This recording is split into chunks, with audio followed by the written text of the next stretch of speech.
Good morning, good afternoon, good evening. Welcome to another CIQ webcast. We appreciate you joining us today and spending the time.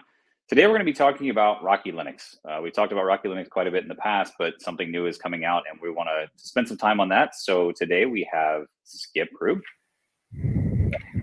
Back. Maybe. Glad to be here. Thank you. So while we're waiting for Neil, Skip, you haven't been on before. Why don't you tell us about yourself and kind of what you do here at CIQ and what you do for the Rocky community? Yeah, so I recently joined CIQ. Oh, good. Neil's coming in, looks like. But as far as Rocky Linux goes, I was there, kind of fell backwards into it, to be honest with you.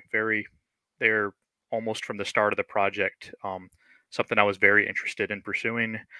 And I kind of met up with some of the early contributors, and here I am in release engineering. So I'm a package monkey. I go through, build, debug, all kinds of packages for across the distro. It's fantastic. Thank you. Neil, better late than never. As usual, Welcome back, Neil. You want to introduce yourself again, just for those who haven't seen you in a while?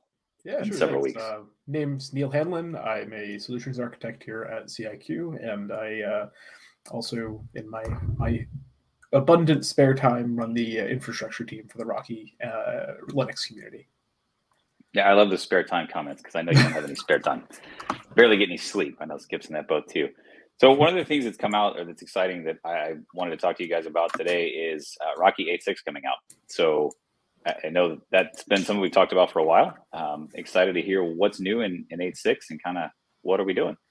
Yeah, it's exciting, and it's also kind of not exciting, which is a theme with which is exciting, Linux, right? Like it's nice to have new things, but those new things don't change that much, and that's what we like about enterprise Linux. But there are a handful of new things that have come and changed in 8.6.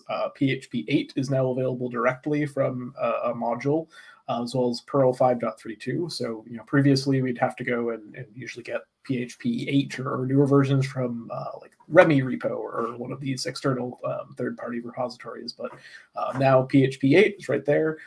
Also a new version of Bind with some additional fixes and changes to make the experience on RHEL at least be able to be matched with the upstream versions of Bind with new features, especially around, I believe, like DNS over HTTPS and some of those other sorts of features there.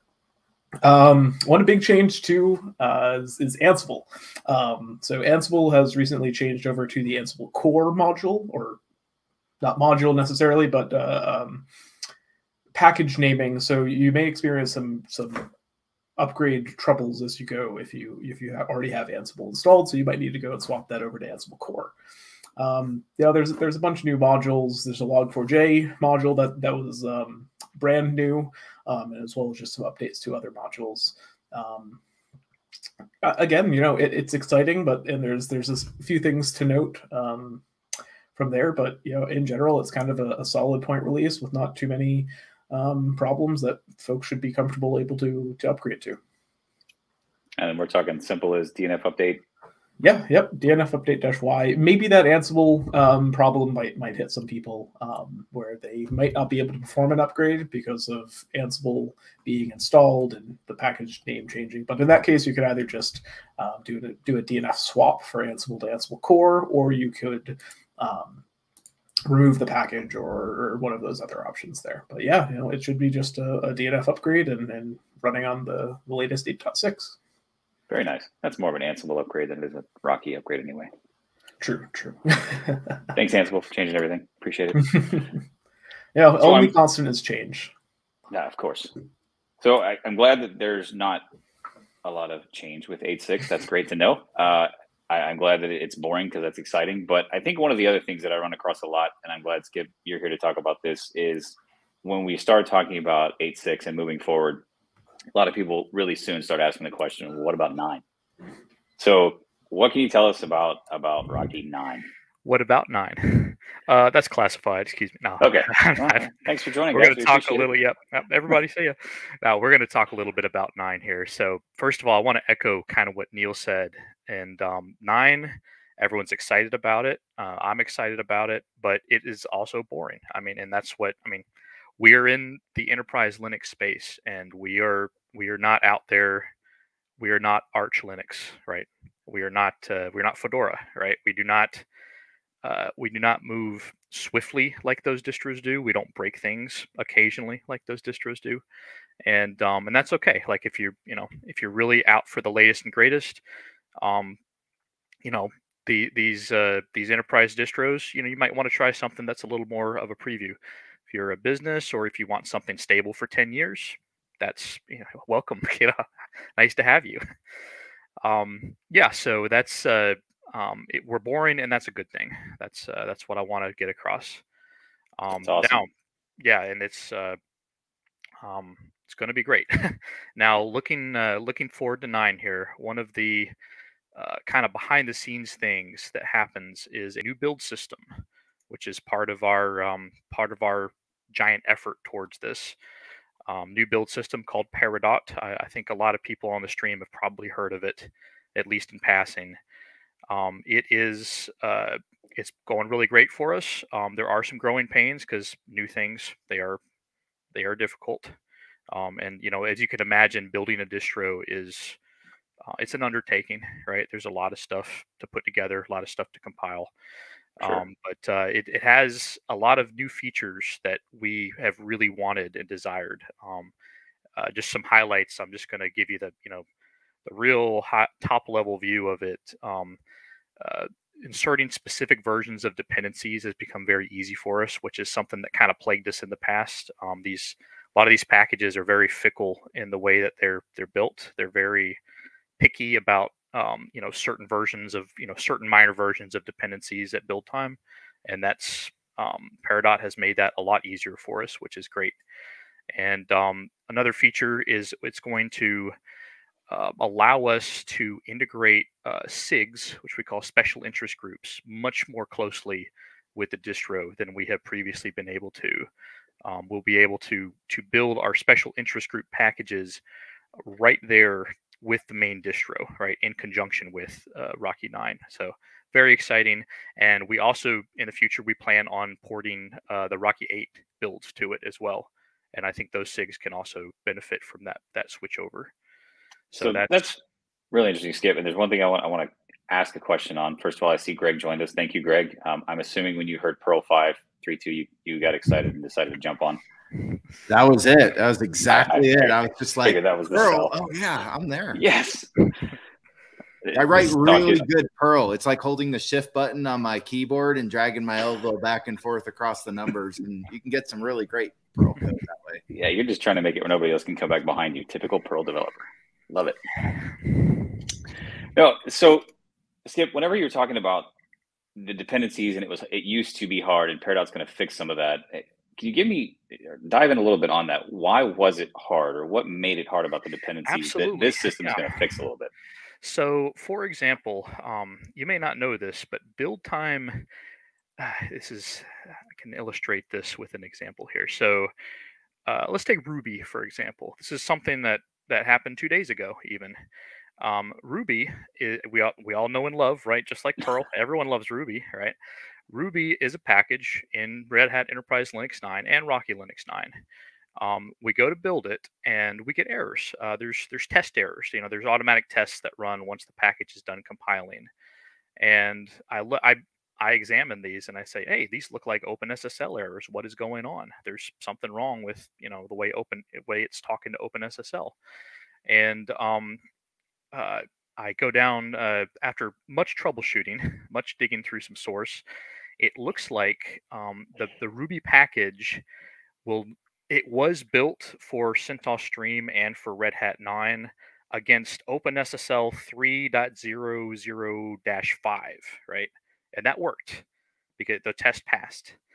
But now there's been an update, and OpenSSL 3.0020 has been released, right, as a patch, right? It's a new package. And when you build Ruby against that OpenSSL, these tests fail, right? And this comes up a lot. You'd be surprised because every time that an OpenSSL update is released, Red Hat and CentOS and other distros do not rebuild the entire system, right? They, so previous Ruby, it worked and it was built and it's fine, but now it fails because another package was updated somewhere. And super frustrating, but this is what we do, This is a large part of what I'm about, by the way, and it's really sounds rough, I know, but it's we get along. Yeah. But so we have some options here, right? We can simply, we have to either fix the Ruby test, patch it in some way to either, not fail or patch it out, don't even run the test, which is not desirable. Or we have to build Ruby at build time with the older OpenSSL version, right? And previously that was dicey. That was not easy to do. We were using effectively the standard, Fedora CentOS build tools, and it worked. Like you could get it done, but it was hard, and there were some tests that had to be patched out in the past. And we wait until we report the issue to Red Hat or to CentOS Stream upstream, and hopefully a fix will come in the next version of Ruby. It'll build okay, until the next time they update OpenSSL, etc. So this is an example where we can say, okay, well, we're going to build Ruby, but we're going to inject the older OpenSSL into it, and it just we can match. Will allow us to match Red Hat Enterprise Linux 9 closer, which is our whole goal. Like the whole purpose of the project remains. Again, I'm sorry this happened when 8 was coming out as well. I'm sorry for everyone who wanted, like we should put this in Rocky 8. We should put this. I was like, no, our charter and our core mission remains. We will rebuild and bug for bug compatible Red Hat Enterprise Linux. Exactly. We're religious about it. You wouldn't believe.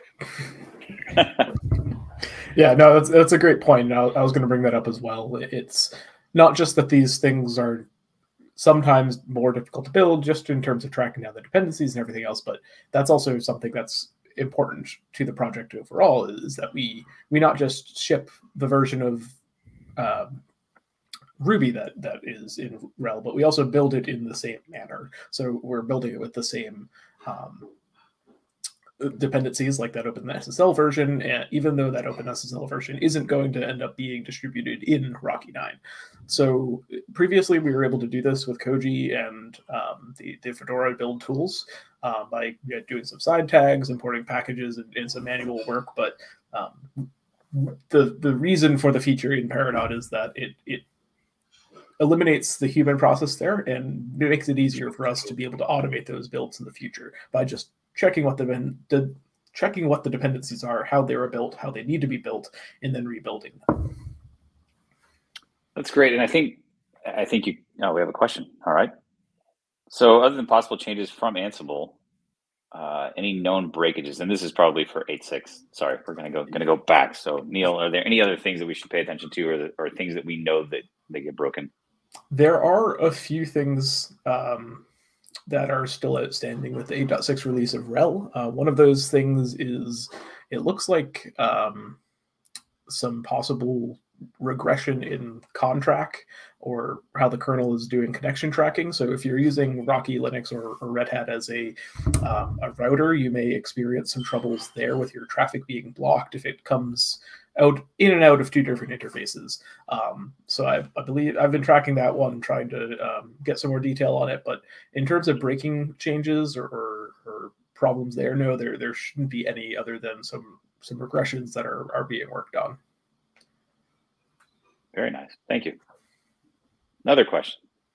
Despite Rocky not moving as fast with Podman, one can run the latest tech as well in a secure, rootless sandbox environment. I think it's more of a statement than a question, but no, it's absolutely a great point. Podman is a super useful tool. I use it all the time. I'm using it right now to run a bunch of random stuff on my computer and my laptop and everywhere else. And I think that's a great statement as well, because it shows that you can run the latest and greatest stuff on a stable operating system that doesn't change, and you don't have to worry about you don't have to add to your list of worries something in the host operating system being critically flawed or broken in some way.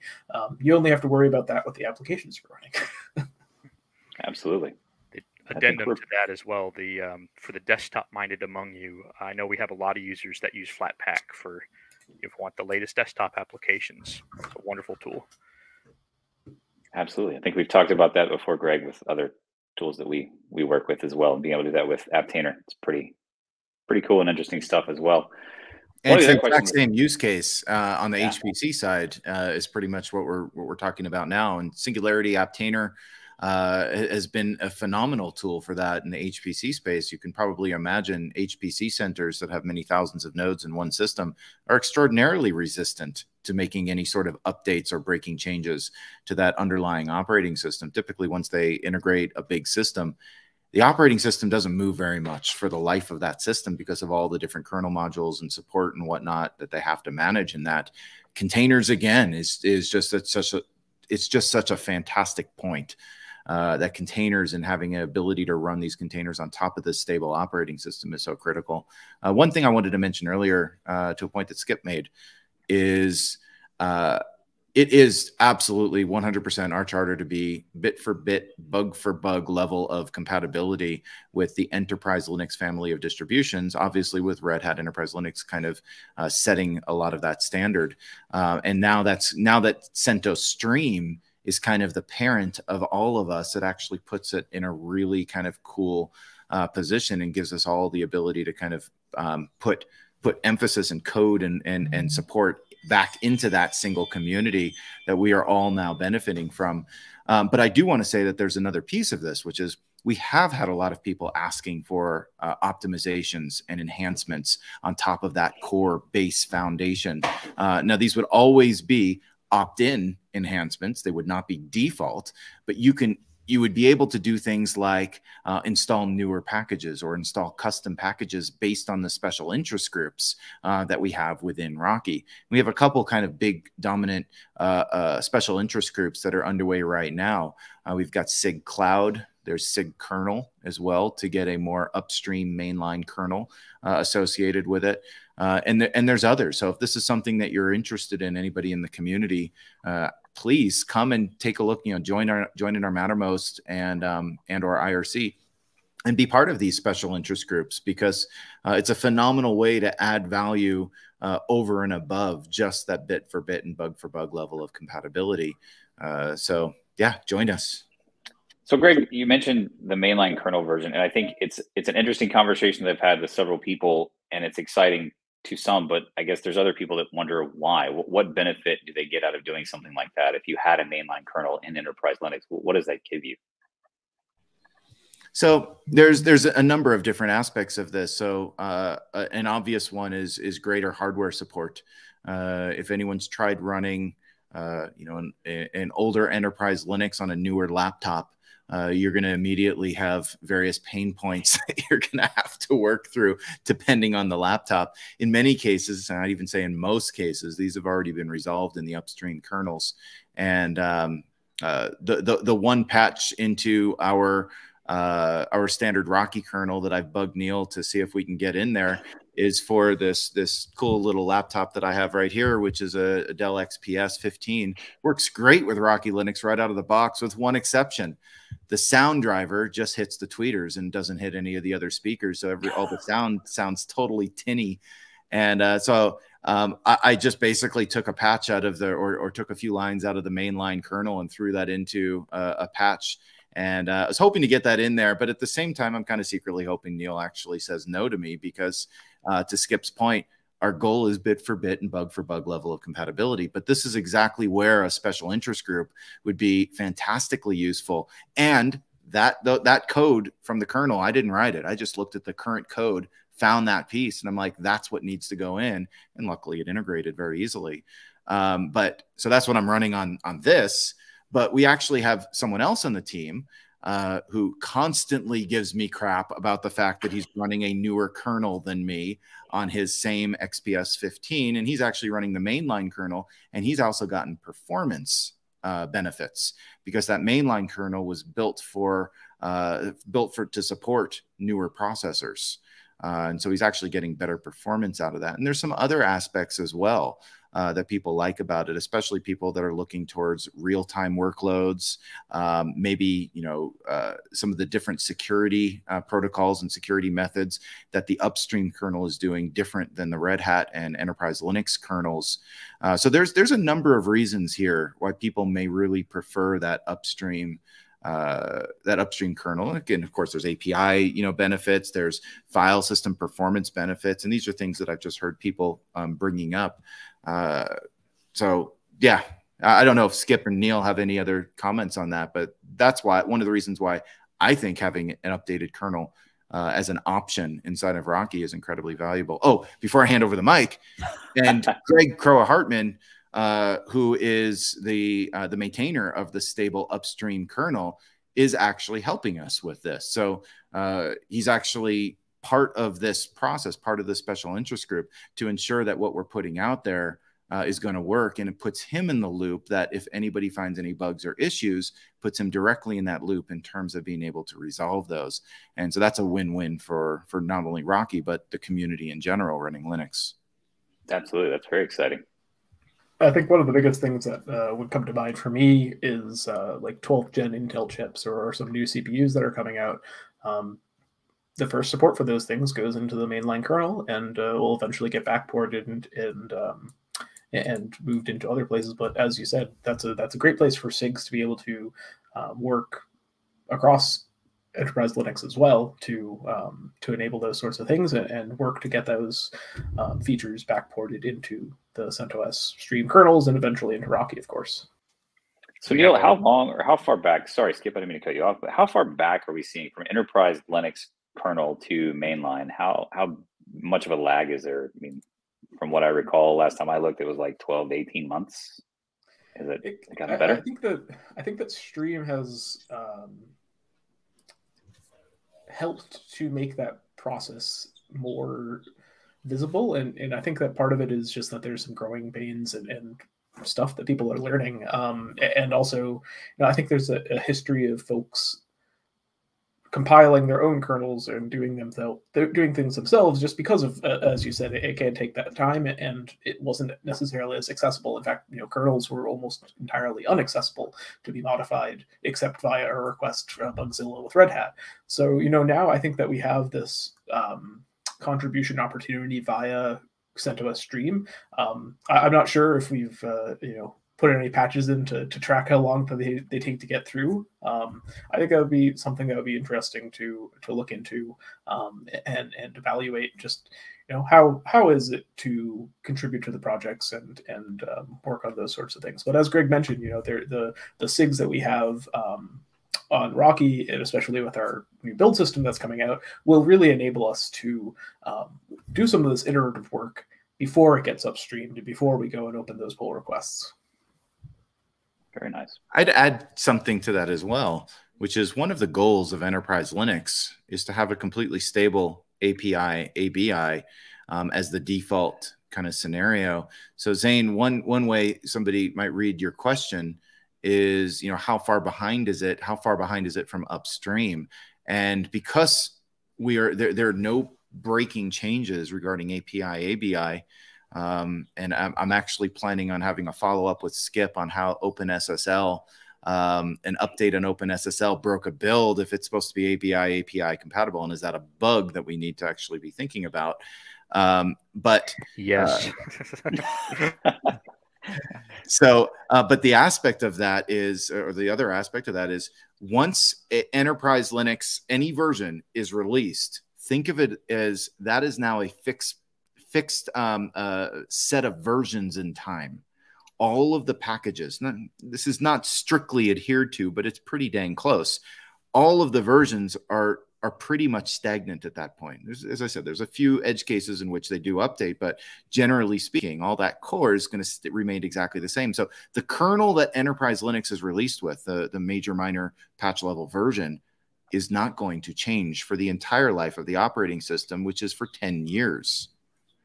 So you have quite a while there. So there are going to be backported fixes, security issues, and whatnot.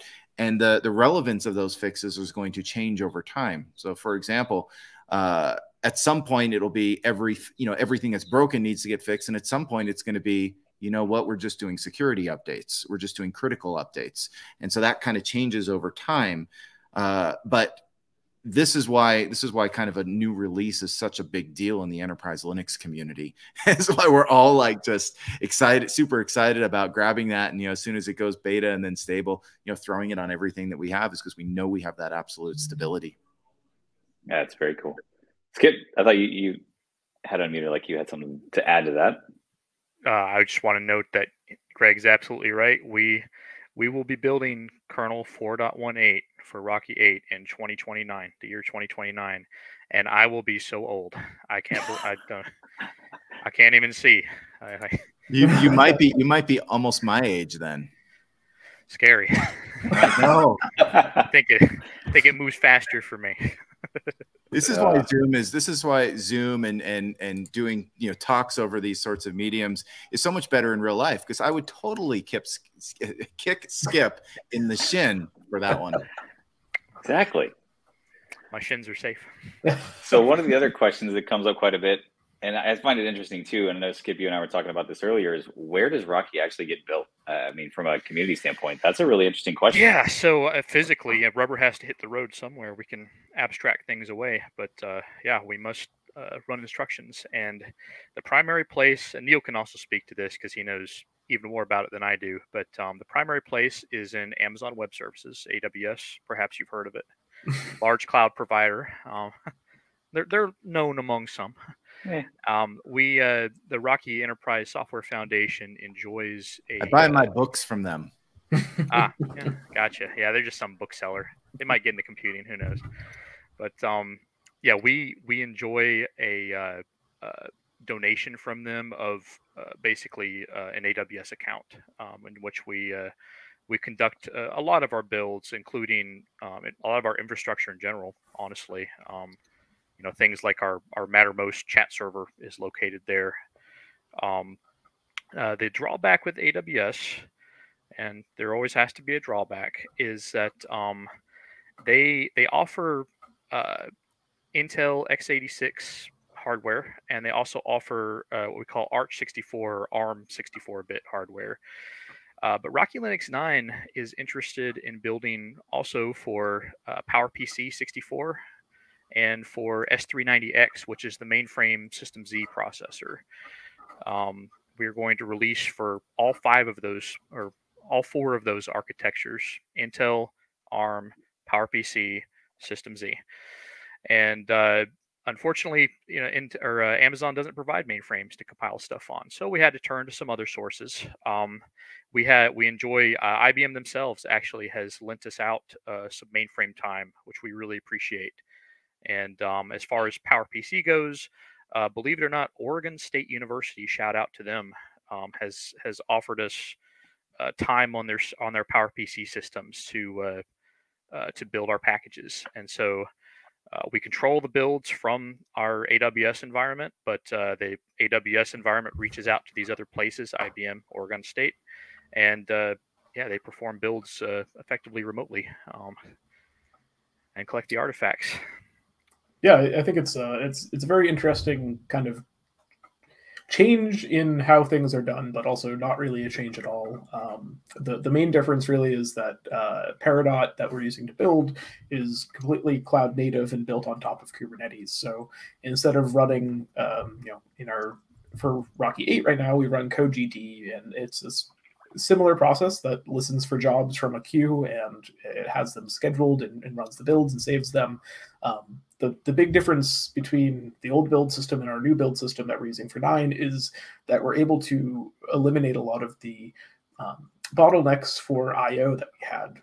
Koji relies on basically everything having access to a single NFS share and writing and reading from that same NFS share, and moving it over to a Kubernetes cloud native thing. We're able to use Object Store to save all of those files and retrieve them in a very highly efficient, highly available manner, which makes builds go a lot faster. It doesn't necessarily make builds go faster, but it makes the process of composing after builds go a lot faster. And that's also enabled us to just stick Kubernetes clusters out on these disparate locations and connect them back in through some service mesh to connect everything up and schedule these builds in, literally across the entire United States.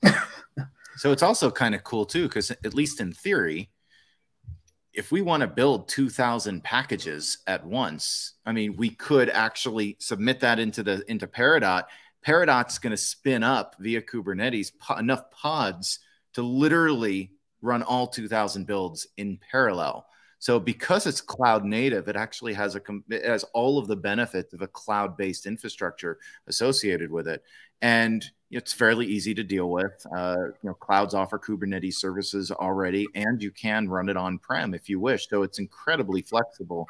And I'm not sure if this, how much this has been mentioned yet, but the release of Rocky 9 is going to be more than just a release of a bunch of binaries in a repository and some ISOs.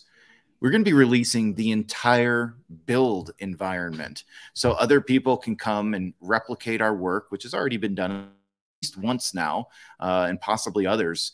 But that's the goal of what we're bringing forth with Rocky, is 100% community focused. And a lot of people have asked us, like, when is this going to get released? Like, there was just a whole... Yeah, there's the question. And we were just, there was just a discussion on Reddit specifically about, people are really excited about Rocky 9 being released. Great timing on that, Sylvie. But it really, we're not in a race to release. It's like racing to the starting line, right? The race starts on release. And then it's how long can we keep going? How long can we keep it up? And the way to do that is that giant commitment to the community. And so we are not rushing on the release of 9. And to be blunt, I mean, this is an enterprise operating system. Very few enterprises are going to be like, 9.0 is out. Let's go install that on our entire infrastructure today. Yay. Right? Most people aren't doing that. They're going to say, well, okay, we have to now start testing. We have to start validation process, certification processes, and it takes a while to actually start ramping up a new release. Now, we're not sitting on our hands either at the same time. There's a lot to get done. We don't anticipate that we're going to be, very late, but just keep in mind, when we release, it's going to be releasing the entire stack, the entire environment, the entire tool chain, build environment, everything for somebody to come along and go implement their own Rocky Linux. And that is what's really driving the stability and the commitment to and from the community. That's great. Thanks, Greg. One of the other questions that I get asked a lot, I think, Neil, you hit on this a little bit earlier, Skip, you probably did too, talking about where does Rocky 9 come from? I mean, everybody knows it comes from or is equivalent to RHEL 9, but I think kind of that up the chain, where does it actually come from? Like, how does it become RHEL and Rocky? Yeah, I could take this one if you don't mind, Neil. So this is something that a lot of people, a lot of us people who are kind of in the know about it, we just assume everybody else knows it, but it needs explaining a little bit. Software comes from the different projects, right? Whether it's Firefox or Bash or the Linux kernel itself, they all have different people working on it. And ultimately, Rocky, RHEL, and CentOS Stream come from Fedora. I mentioned earlier briefly, Fedora is what I would consider a cutting edge distro. They release every 6 months. Great distro if you're interested in trying it out. But they every so often, now it's 3 years, it used to be 5 years, Red Hat will take the latest version of Fedora and freeze it. In our case, Red Hat 9, which Rocky 9 is based on Fedora 34, which is actually just leaving support, I think. Fedora is already on to the next thing. They're very fast. And Red Hat has, and other community members have taken Fedora 34, worked on it, frozen the package versions, the major package versions, and they begin patching and developing from there.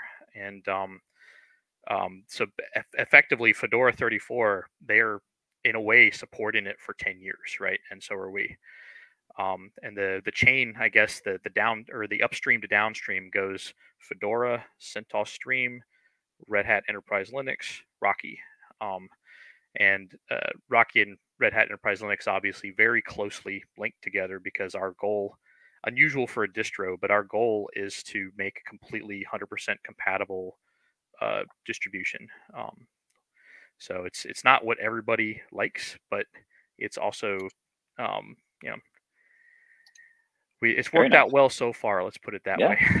Absolutely. Is it bad, Greg, that I remember running Fedora in single-digit release numbers? I mean, I'm talking about age Me here. too.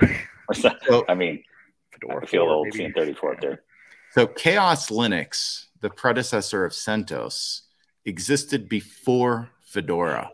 And the goal of Chaos Linux, again, what created CentOS, the goal of this was to create a community-managed RPM-based distribution of Linux. That didn't exist before, right? There was Red Hat, there was Mandrake, there was, oh my goodness, I'm already blanking Mandrake.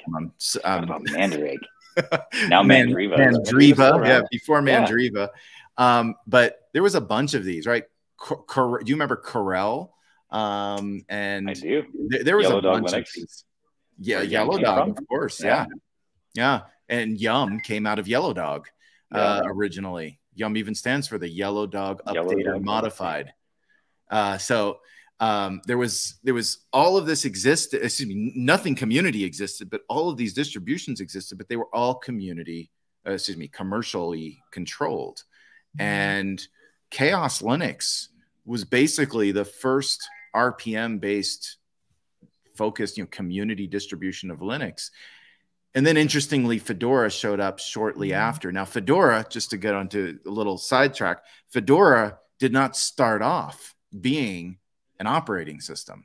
Fedora was created by a guy named Warren Tagami, who worked in Hawaii at the University of Honolulu, I believe.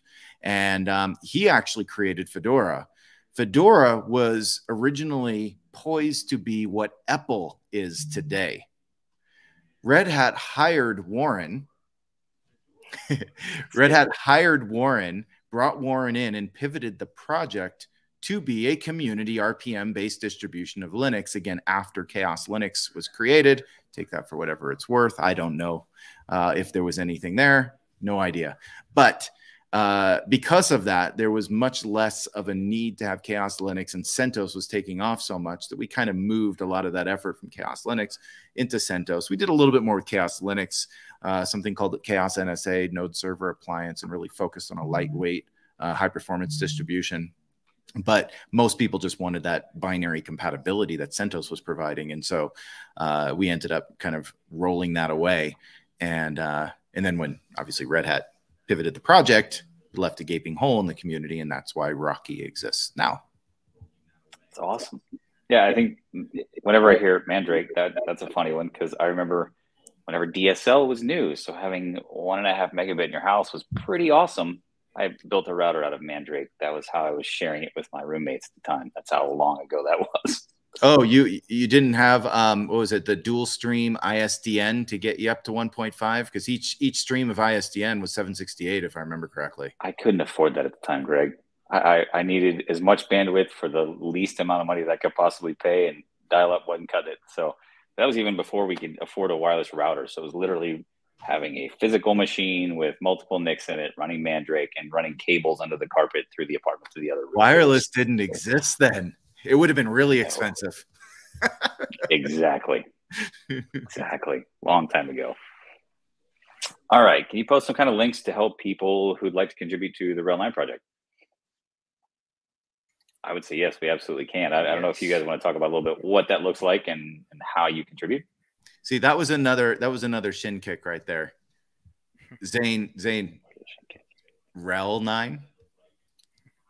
Oh my goodness. I'm sitting here reading, man. Freudian slip there.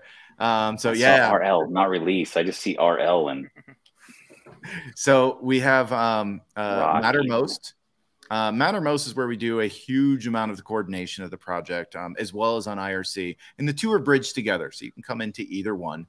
But that's where we do a huge amount of the coordination. So people that are really interested in contributing and being part of this, this is a community. We are asking for people to come and join and help.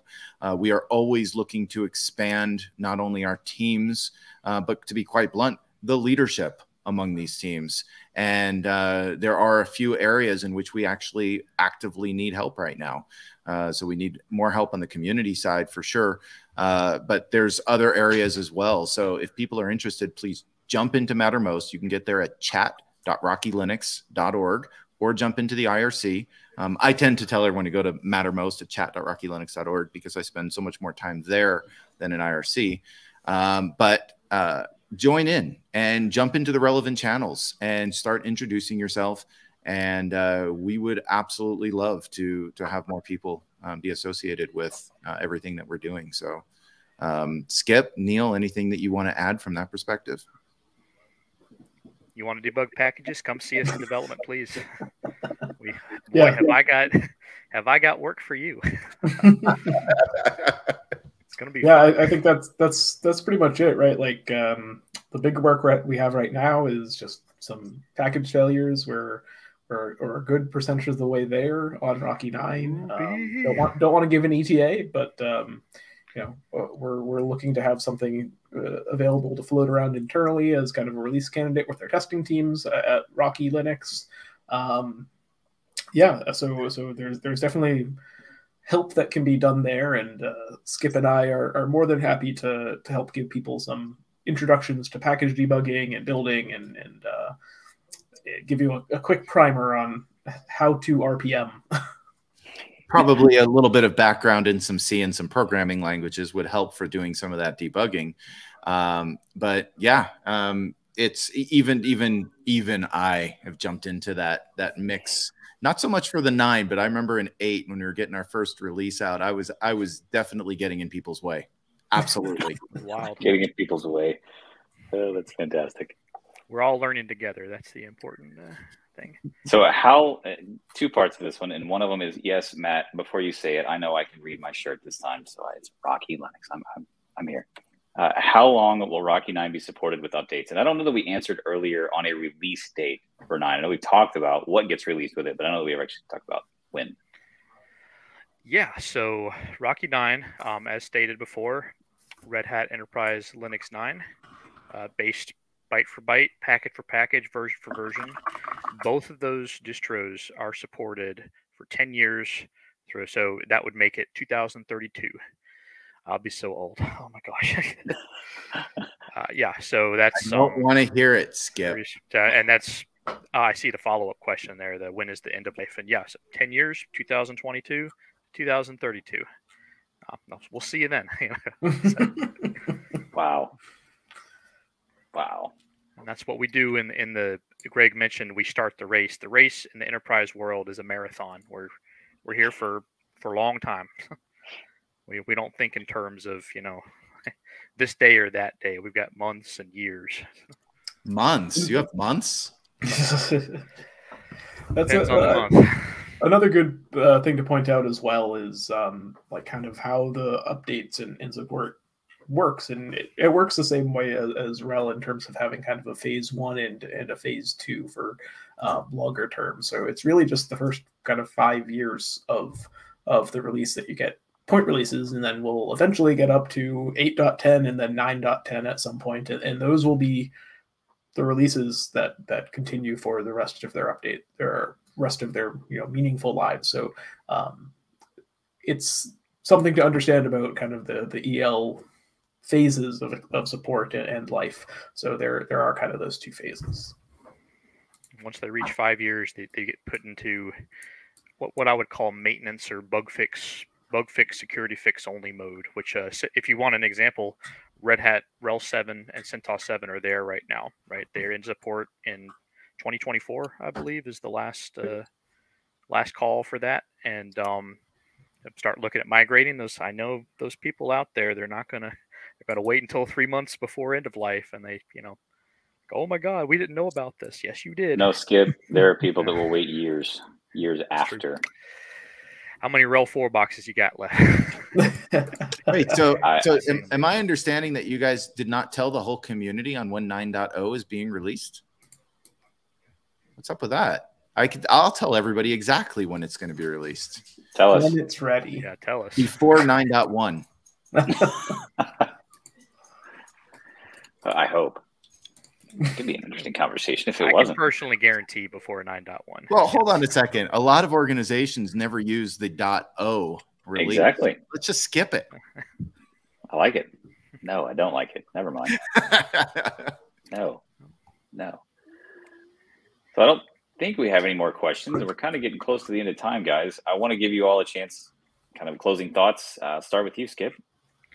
Yeah, just that we're working hard. We've got 9 has 3 obstacles to it right now. Package builds. I and others are working on that. We're about, I would say, 90 to 95% complete now. Very good. The compose process, this is where we produce your ISOs and your finalized repositories. And the final bit is the testing. Obviously, we're not just going to throw it out there. And if anyone's interested, testing channels where it's at. If you want to develop with us, development channel as well. But those are the hurdles to overcome. And once they're there, we will have a distro. Very nice. And I see someone posted they work for a government entity, and the guarantees there's CentOS 6 boxes out there still. I've run across customers within the last week, 2 weeks that still have some RHEL 5 boxes out there. So I know that stuff's around. When I was still at Department of Energy, we had a case where somebody came and said a piece of hardware that we forgot about that was sitting underneath somebody's desk that's been vacant in an office for many years is now broken, and we need that system. It's a critical piece of our pipeline. And so the hardware was burnt up. I mean, it was gone. I mean, probably if anyone was there when it died, there was probably smoke coming out of it. I mean, it was pretty bad. That much dust on a motherboard, does that. Does bad things. Does bad things, especially when the fan stops spinning because of all that crud. But we looked at the operating system. It was running, Red Hat Linux 8. As not in enterprise Red Linux Hat Linux. 8. Red Hat Linux 8. So, yeah. And the source code for the code that was running was not available. So speaking of containers, they not only work to get you newer libraries and binaries and whatnot, it also worked to run. We actually containerized Red Hat Linux 8 and this application.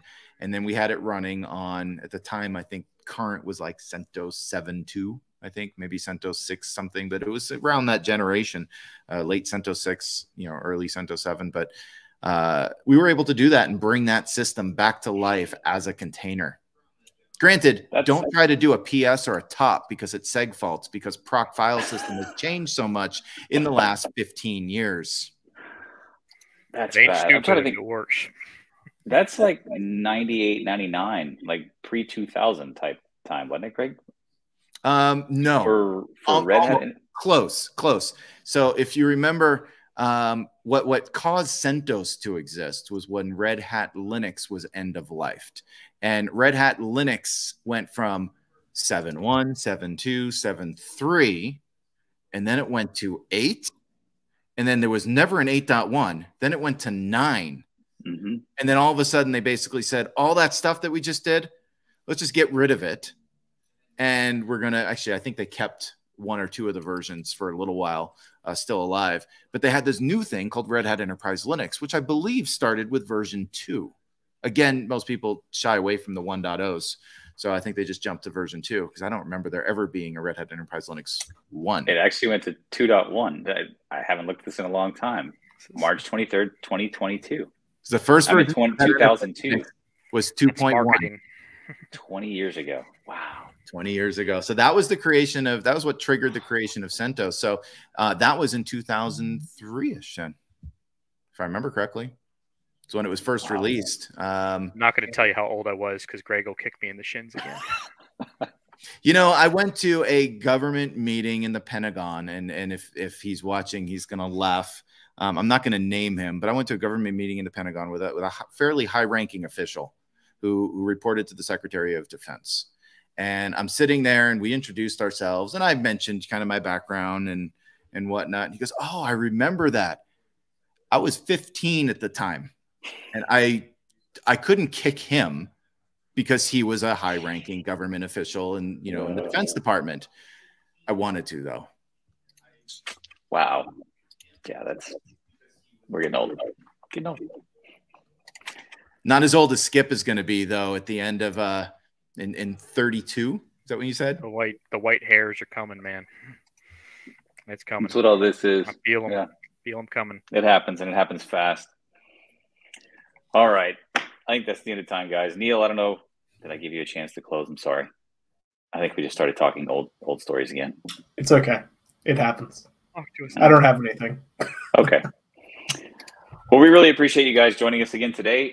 If you are interested in what we're doing here, by all means, go look at the job site. Come on, Greg. You got the close. Okay, Greg. I don't have anything.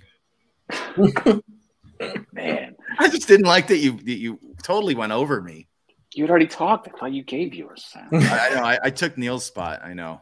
Okay. Do you want to tell people that we have openings? I'll let you do that. Oh, we're hiring. We are hiring quite a bit right now.